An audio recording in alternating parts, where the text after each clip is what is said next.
We're now getting ready to solve rational equations. Only these equations have expressions with a variable in the denominator. So for example, suppose I have you solve for x, and the rational equation is 1 over x minus 3 equals 4 over x. And we want to solve for the x value. Since these are fractional equations where you have variables in the denominator, we have to take into account that we are going to have something called a restriction. And the restrictions are we can never let a denominator equal 0.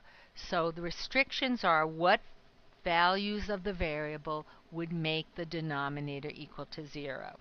To do this, I'm going to put the 1 there because that's not a variable. And looking at this, the value that would make this first denominator 0 is x is 0. So my restriction is x can't equal 0. There's a 1 here. That can never be 0. And then this third denominator is x, and x can't equal 0. So that's my restriction. And what the restriction means is when I actually solve this, if I get the answer x is 0, that would mean there was no solution. So that's why we do the restrictions.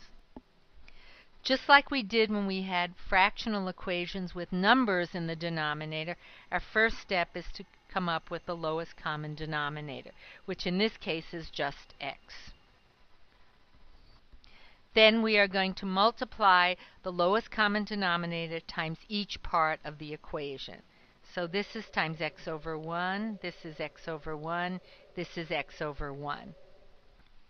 The whole purpose here when we multiply is this x cancels with that. 1 times 1 is 1, minus, there's nothing to cancel, so it's 3 times x, 3x. Here, this x cancels with that. 4 times 1 is 4. We now have an equation that's very straightforward. Now, to solve for x, I subtract 1 from both sides. I get negative 3x is 3. And now, dividing both sides by negative 3, I get x is 3 divided by negative 3 is negative 1. That's the solution to that equation. And it is not the restriction, so it is the actual solution. We're going to try another one. Another problem. Suppose I ask you to solve for x, and my equation is x plus 6 over 3x minus 12 equals 5 over x minus 4 plus 2 over 3. And we need to solve for what x value makes that a true sentence. First, we're going to have to, of course, get the restrictions, but a good first step is to factor any denominators. That gives us an easier way to look at it.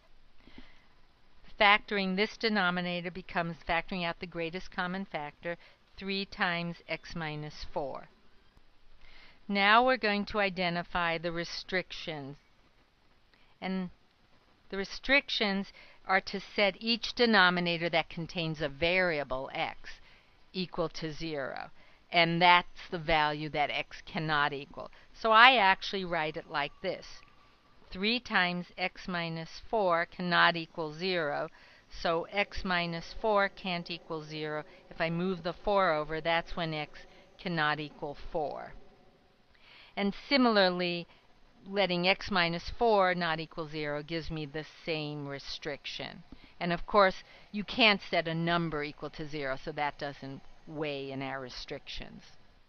Now I need to get the LCD, because the LCD is going to be what I'm going to multiply every part of the fractional equation by. And we can see the LCD, it's going to come about, we have one denominator, 3 times x minus 4, and the other is x minus 4, which I put in parentheses, and then a 3. So when we put these all together, remembering that the lowest common denominator is the most of any one term that appears in the denominator. So we see we've got only 1, 3 here, 1, 3 here. So minus 4 and 1x minus 4 in either of the two denominators. So we just put that x minus 4. So that's our lowest common denominator.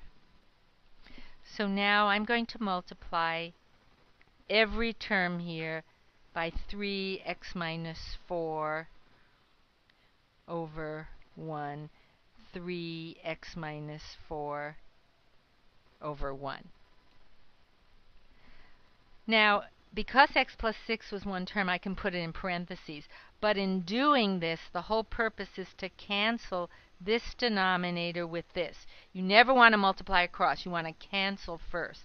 And that gives me 1 times x plus 6. And now here, this x minus 4 cancels. I have 5 times 3 is 15. And now this 3 cancels, and I've got 2 times x minus 4. I now have an equation that I can then proceed to solve more simply. Now to solve this, we just distribute. So we've got x plus 6 is 15 plus 2x minus 8. And solving equations, we combine like terms. So we have x plus 6 is 15 minus 8 will give us a 7, but I put the 2x first, plus 7.